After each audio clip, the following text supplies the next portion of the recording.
जय माता दी सभी बच्चों को। जय माँ काली। हर हर महादेव।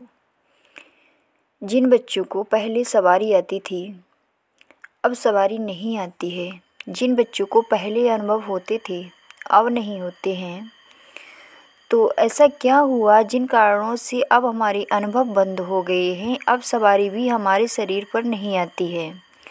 तो हमें ऐसा अब क्या करना चाहिए जो मेरे शरीर पे सवारी वापस से आने लगे, मेरे अनुभव वापस से होने लगे। हमें ऐसा क्या करना चाहिए, माँ को खुश हम कैसे करें। तो जो गुप्त नवरात्रि चल रही है ये माँ का बहुत ज़्यादा पावन दिन होता है। इसमें शक्तियाँ खुले में विचरण करती हैं। इसमें जो हम पूजा पाठ करते हैं उसका फल हमें 10 गुना ज़्यादा मिलता है बाकी दिनों से। तो मुझे ऐसा कौन सा कार्य करना है जिससे माँ हमसे वापस से खुश हो जाए। तो जो नवमी आ रही है उसमें माँ काली का शत्रुनाशक हवन तो विशेष होता ही है। बाकी के जो 9 दिनों में हमने माँ का मंत्र जाप किया है या माँ का हमने चालीसा सिद्ध किया है, तो वो हमारा सिद्ध पूर्ण रूप से कैसे होगा, कैसे हमारे ऊपर सवारी वापस से खेलेगी। तो आपको अपने घर में एक छोटा सा हवन करना है।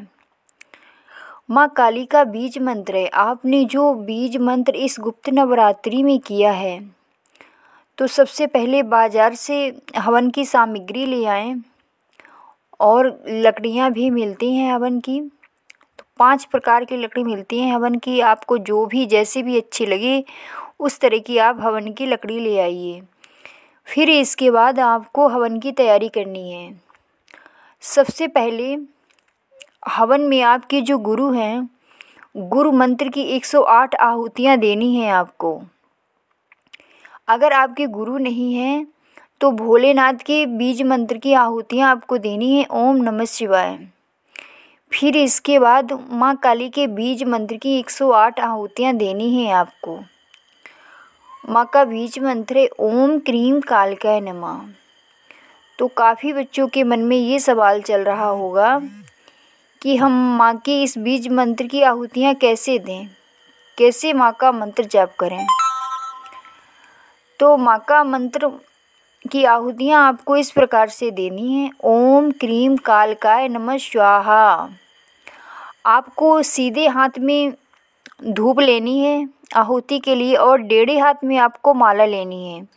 एक मोती घुमाना है। ओम क्रीम कालकाय नमः स्वाहा, ओम क्रीम कालकाय नमः स्वाहा। इस तरह से आपको पूरी माला की आहुतियाँ देनी हैं।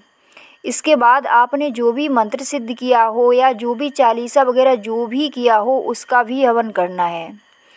फिर इसके बाद माँ से प्रार्थना करनी है कि हे माँ जगत जननी, जो मुझे पहले अनुभव होते थे वो मेरे बीच में अनुभव क्यों बंद हो गए माँ, या मुझे पहले सवारी आती थी माँ अब सवारी क्यों बंद हो गई।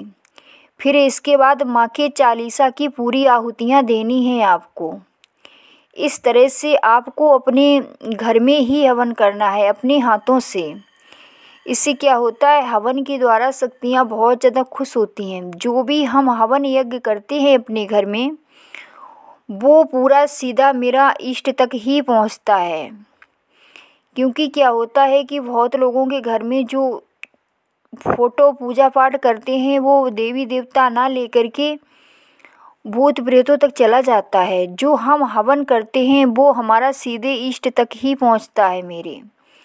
तो जिन बच्चों से माँ नाराज़ हैं तो वो नवमी के दिन अवश्य हवन कर लें, हवन के द्वारा माँ को प्रसन्न कर लें। और इसके बाद जब आपकी आहुतियाँ पूरी हो जाएं तो आपको माँ को भोग चढ़ाना है। भोग में अगर अपने घर की बनाई हुई चीज़ है तो बहुत ज़्यादा अच्छा है। खीर बना सकते हैं, हलवा पूड़ी जो भी अपनी श्रद्धा अनुसार माँ के लिए भोग बना सकते हैं। फिर इसके बाद माँ काली को सबसे ज़्यादा प्रिय है वो मीठा पान। तो आप दुकान पे जाकर मीठा पान बनवा लें, माँ को बहुत ज़्यादा प्रिय है। माँ इससे बहुत जल्दी खुश होती है।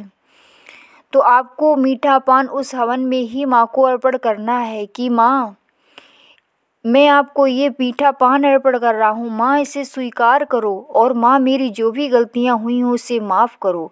जय माता दी, जय माँ काली। सभी